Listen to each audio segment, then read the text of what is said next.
One of the questions I get asked all the time is, what's the best air fryer? And honestly, I don't think there is one best air fryer. The air fryer I like might not be the one you like. We all cook differently, we all have different kitchens, budgets, and priorities. I've tested a lot of air fryers over the years. Some were expensive, some were cheap, some had every feature imaginable. And what surprised me is that the air fryers I enjoyed using the most weren't always the ones with the most features. In fact, some of the most impressive air fryers I've tested aren't the ones I'd spend my own money buying. So instead of making a best air fryer video, I want to share what I actually look for when buying an air fryer and the lessons I've learned after testing and living with so many of them. Hi, I'm Meem. I kind of fell into the world of air fryers by accident. The more I used them and helped other people use them, the more I realized they all cook a little differently. So a lot of what I do now is real world testing, trial and error, and sharing what I've learned along the way. Before we get started, today's video is sponsored by Cosori, who sent me their iconic air fryer for testing. As always, all opinions are my own, and I'll also be sharing my experiences with other air fryers I've owned, tested, used long term, and in some cases no longer own. Everything you're about to hear comes from real cooking, real testing, and in many cases, months or even years of ownership. Some air fryers impressed me at first and later annoyed me. Others didn't seem special at first but earned a permanent place in my kitchen. And if you're into that sort of thing, consider subscribing. One quick thing before we jump in. This isn't a full review of every air fryer I'm mentioning today. I've already created dedicated reviews on most of them. And if you'd like a deeper look into any specific model, you'll find those on my channel. Today I'm focusing on the lessons I've learned after living with them and what actually matters to me when choosing an air fryer. So now let's get started. One of the biggest mistakes I made when I first started buying air fryers was paying attention to the quart size. I assumed bigger number meant bigger cooking capacity, but that's not always true. Take the Typhur Dome 2. It's only a 5.6 quart air fryer. The TurboBlaze is 6 quarts.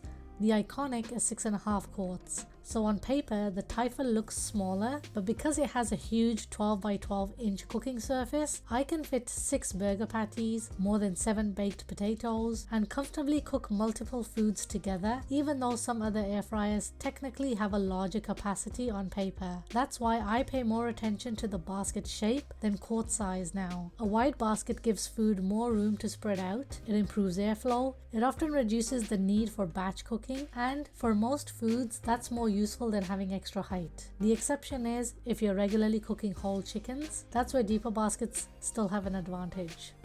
The next thing I pay attention to is how far the food sits from the heating element. A lot of people don't think about this, but it can have a big impact on how an air fryer cooks. The Ninja Crispi Pro is a good example. Depending on which bowl you're using, the food can sit much closer to the heating element. The result? It cooks more aggressively. That's great for frozen foods or when you want color and crispness quickly, but I found I had to keep a closer eye on things because food could brown faster than I expected. On the other hand, air fryers like the TurboBlaze or the Instant Pot Vortex feel a little more forgiving. The food isn't sitting extremely close to the heating element, but it's not too far away either. They still cook quickly, they still brown food well, but I find the cooking feels more controlled and predictable. This is also one reason why I don't blindly copy temperatures from one air fryer to another anymore. What works perfectly in one air fryer can easily overcook in another. This is probably the biggest lesson I've learned. An air fryer can cook really well and still not be the right air fryer. The best example is the Ninja Crispi Pro again. I actually liked how it cooked. Strong airflow, consistent results, good browning. But after living with it for a while, I realized I didn't enjoy using it. The glass containers were heavier, everything took a few extra steps, checking food wasn't as quick, changing bowl positions meant dealing with hot components, and at around 400 Canadian dollars that started to matter to me. Eventually I stopped reaching for it and I no longer own it. That's when I realized cooking performance is only part of the story. The air fryer still has to fit the way you actually cook. After a few months, the little things become the big things. Cleaning, noise, grease, workflow, the things nobody mentions in the first week. For example, the Philips 2000 is one of the quietest air fryers I've used, My son still likes to use it, but the swirly basket design is annoying to clean. The icons are small, and while the window has stayed clear for me, that's only because I wipe and dry it after every use. The Ninja Pro XL is another interesting one. I still own it, and it cooks really well, especially frozen foods. The physical buttons are fantastic because you can feel what you're pressing instead of tapping a touchscreen. It's also easy to clean, and the ceramic coating has held up well.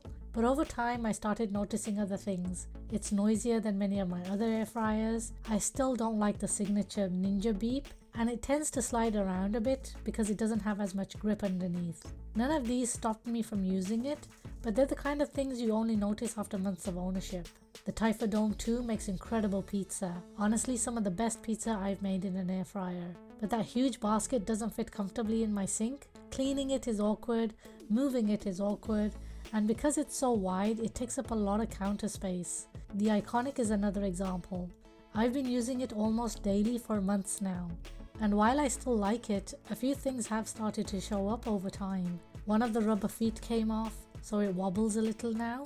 To be fair, I move this air fryer around constantly for filming and testing, so I'm not sure how common that would be for most people. I'm also starting to notice grease staining on the lighter colored basket. I suspect darker baskets develop the same thing, it's just harder to see. And because the rear vent blows out very hot air, the counter behind it can get surprisingly warm during longer cooks.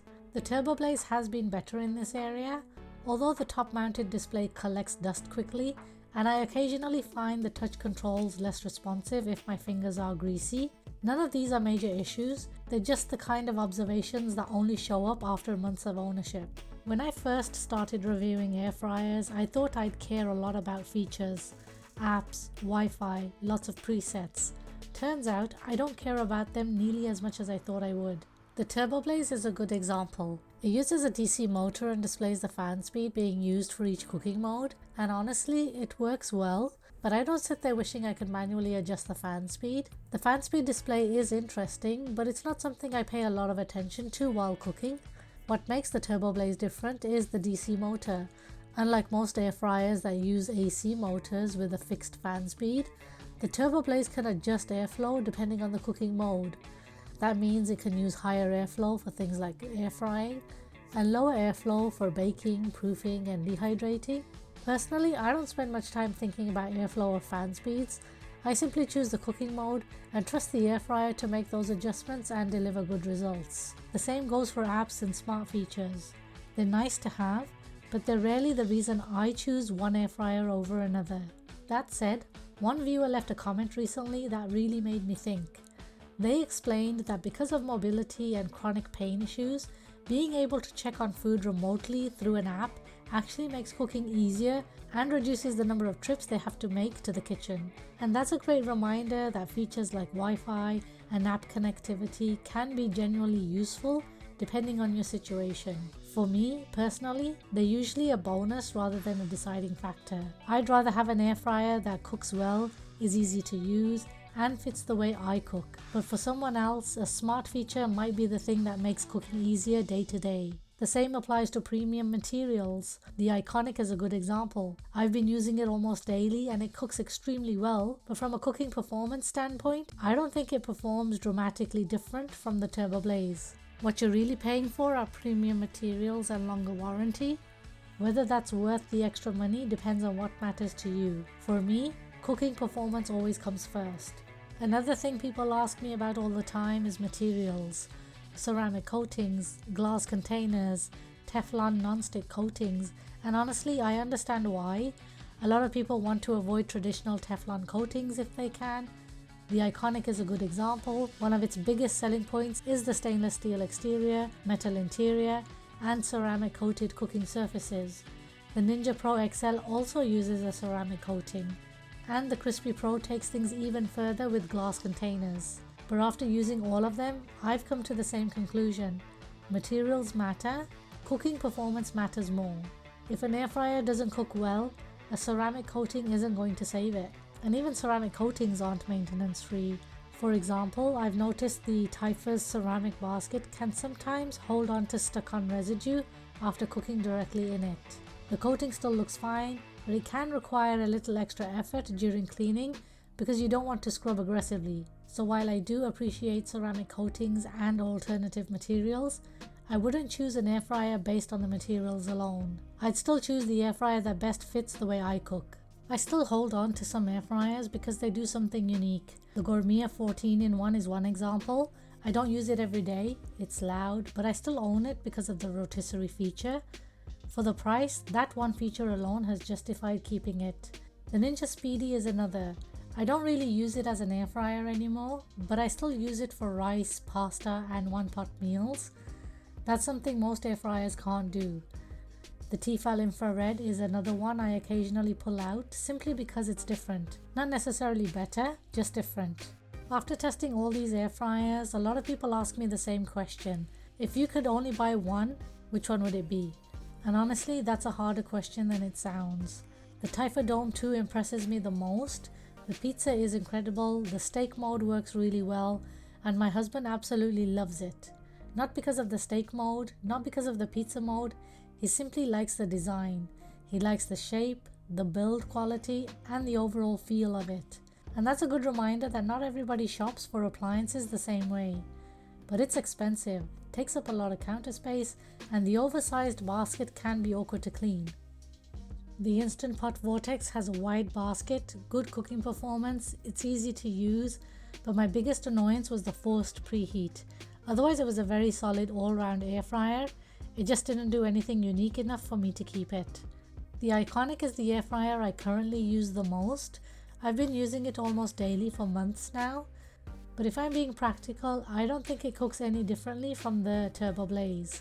The only reason I moved over to the Iconic was because it was sent to me for review. If I didn't have it, I'd still be happily using the TurboBlaze today. So if I was spending my own money and could only choose one, I'd probably choose the TurboBlaze. It cooks well, it's quiet, the basket is a good size, it's easy to live with day to day, and most importantly, it strikes a really good balance between performance, usability, and price. That doesn't mean it's the most impressive air fryer I've tested, it just means it's probably the one that best fits the way most people actually cook.